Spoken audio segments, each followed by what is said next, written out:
This is the President of the United States standing beside his best friend, Jeffrey Epstein.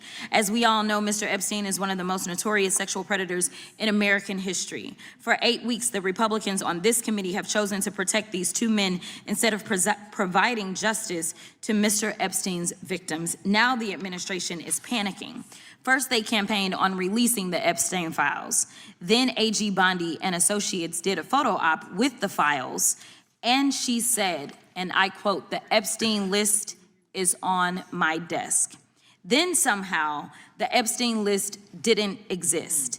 Then the Epstein files became a Democratic hoax.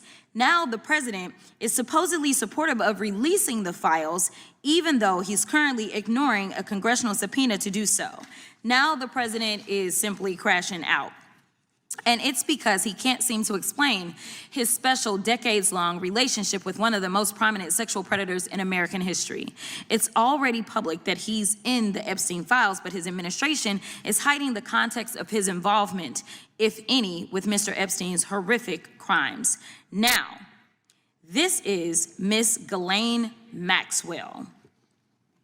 Miss Maxwell, who obviously helped Jeffrey Epstein traffic more than 1,000 women and girls, well, Donald Trump is now giving her special treatment while she's serving out her prison sentence. He won't even rule out giving her a pardon or commuting her sentence. I don't need to explain why pardoning sex traffickers wouldn't be restoring law and order. Now, this is Secretary of Homeland Security, Kristi Noem.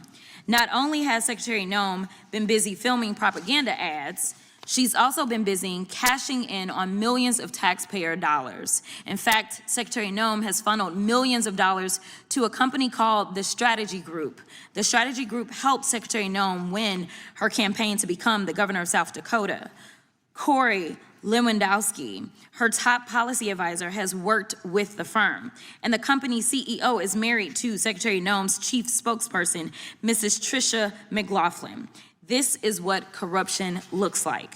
They're stealing money from the American people's pockets and depositing it into their bank accounts. Now we move on to yet somebody else. This is the so-called border czar, Tom Homan. Mr. Homan is on tape accepting $50,000 in cash bribes stuffed in a brown paper bag from an undercover FBI agent.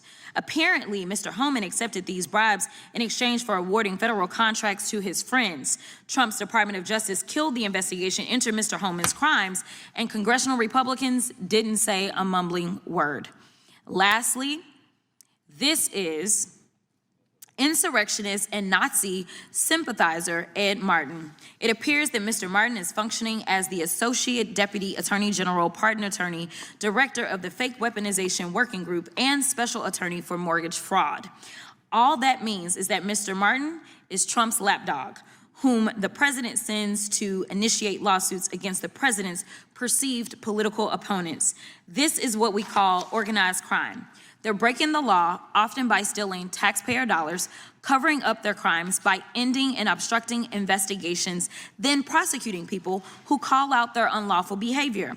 And while the Republicans are encouraging this corruption, they're abandoning actual victims of violent crime and ignoring the Republican-led state's 21st century murder crisis.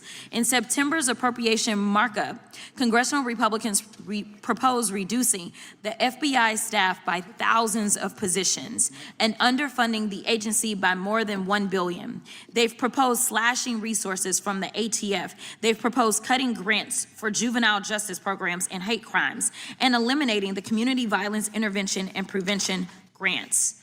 They're literally defunding the police. So no matter what they say at today's hearing, congressional Republicans have proven that they are not investing in keeping American communities safe from violent crime. Mr. Chairman, I yield back.